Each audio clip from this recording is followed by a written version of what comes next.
Commerce classes में और Tabitha और हम लोग कर रहे थे डायरेक्टिंग चैप्टर। डायरेक्टिंग में हमने इसके 3 एलिमेंट्स कर लिए हैं, यानी कि सुपरविजन, मोटिवेशन एंड लीडरशिप। आज के इस वीडियो में हम करेंगे कम्युनिकेशन।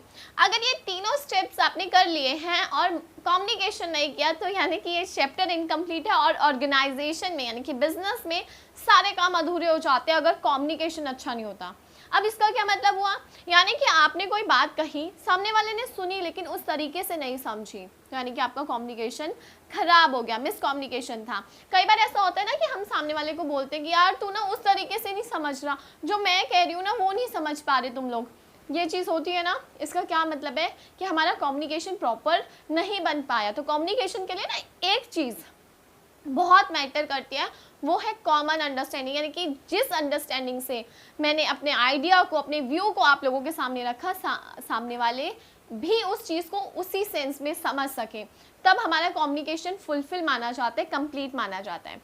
अब देखो, जब आप अपनी बात को रखते हो, अपने आइडियाज़ को रखते हो, अपनी फीलिंग्स को रखते हो और सामने वाला उस चीज़ को सेम सेंस में समझ जाए, कॉमन अंडरस्टैंडिंग में समझे, तो उसे कम्युनिकेशन कहा जाता है। तो अब इसकी बुक की लैंग्वेज देखते हैं। Communication is the process of exchange of ideas, views, fact, feeling etc. between और among people, आपस में या बहुत सारे लोगों में, to create a common understanding, to create a common understanding. तो कम्युनिकेशन एक प्रोसेस है जिसमें आप सामने वाले के सामने क्या रखते हो गाइस, अपनी बात को रखते हो और सामने वाला भी उस बात को उसी सेंस में अंडरस्टैंड कर पाता है। अब दूसरी डेफिनेशन है, वो भी बहुत इजी सी है। Communication is the process of exchange of information. Exchange क्या है? Exchange of information from a one person to another person और between more person to reach a common understanding. तो exchange of information between two or more person to reach a common understanding. थोड़ी सी गलत बोलती, okay कोई बात नहीं, मतलब same होना चाहिए। exchange of information between two or more person to reach a common understanding। जब हम अपने बात को रखते हैं और सामने वाला भी उसी चीज़ को उसी सेंस में समझे तो उसे कम्युनिकेशन कहा जाता है। अब देखो, हम तो नॉर्मली कहते हैं कि हमने बात रख दी यार, बस हो गया कम्युनिकेशन। नहीं, कम्युनिकेशन में काफ़ी सारी चीज़ें आती हैं। टोटल इसमें 8 फैक्टर्स हैं कम्युनिकेशन के प्रोसेस को कंप्लीट करने के लिए।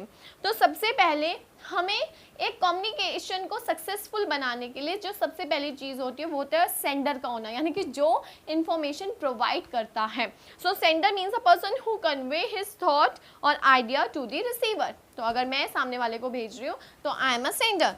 तो सेंडर जो है वो सोर्स ऑफ कम्युनिकेशन कहलाता है। अगर सेंडर नहीं होगा तो कम्युनिकेशन स्टार्ट ही नहीं होगा, तो सेंडर का होना ज़रूरी है। सेकंड, उसका आइडिया, मैसेज होना ज़रूरी है। तो मैसेज होना चाहिए हमारे पास कि आखिर हमें बात कहनी क्या है सामने वाले को, तो message. Third is encoding. Encoding means क्या होता है कि यार मुझे अगर आपसे ये चीज़ बोलनी है कि खूब मेहनत करो, तो ये मैं बोलकर भी बोल सकती हूँ, खूब मेहनत करो ऐसे करके जेस्चर के थ्रू भी बोल सकती हूँ, दैट इज इनकोडिंग है। तो हम लोग क्या करते हैं, हम वर्ड्स के थ्रू भी बता सकते हैं, जेस्चर्स के थ्रू भी बता सकते हैं, हम अपने ये कह सकते हो मैसेज को कन्वे करते हैं through the symbols, through the words, right guys. अब जब हम इनकोड करते हैं, अगर फ़ोन पे बात कर रहे हैं तो ऑफकोर्स हमें वर्ड में देना है, लेकिन अगर आप मेरे सामने हो तो मैं जेस्चर्स से भी आपको समझा सकती हूँ। उसके बाद फोर्थ चीज़ होती है मीडिया। मीडिया यानी कि किस पाथ के थ्रू, किस वे के थ्रू आप अपनी बात को कहना चाहते हो। जनरली फेस टू फेस हम बात करते हैं, फ़ोन कॉल्स पर करते हैं, वीडियो कॉल्स पर करते हैं। तो ये क्या है, हमारे पास एक मीडिया होना, एक ज़रिया होना भी ज़रूरी है। उसके बाद आता है सामने वाले पर्सन जो भी है उसे हम रिसीवर कहते हैं। सो रिसीवर कौन है? Receiver is a person who receive the communication of the sender and वो अब क्या करता है, डी कोडिंग करता है, यानी कि उसने मेरी बात को सुना, अब वो डी कोड कर रहा है, उस चीज़ को अपने माइंड में डी कोड कर रहा है कि इसने मुझे ये बातें कही। तो that is process is called D coding. क्या कहेंगे इसे? The process of converting encoding symbol of the sender, यानी कि जो भी मैंने इनकोड करके उसे बोला था अब वो उसे डी कोड कर रहा है अपने दिमाग में, राइट गाइज। उसके बाद आता है फीडबैक, जिसमें हमारा जो भी रिसीवर है उसको जो भी समझ आया, yes, no, whatever is the answer, वो फीडबैक देता है। और इन सब में एक चीज़ आ जाती है, that is noise. Noise means शोर, और शोर तो हमारे यहाँ पे इंडिया में हर जगह होता रहता है।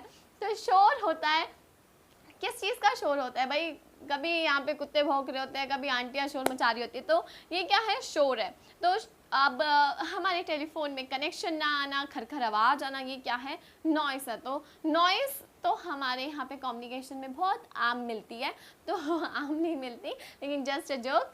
तो गाइस ये 8 मतलब फैक्टर्स हैं जो हमारे कम्युनिकेशन प्रोसेस को कंप्लीट करते हैं। तो इस तरीके से हमारा कम्युनिकेशन प्रोसेस कंप्लीट हो पाता है। नेक्स्ट पार्ट में मैं आपको कराऊंगी फॉर्मल एंड इनफॉर्मल कम्युनिकेशन, तो उसे भी ज़रूर देखिएगा। Thank you.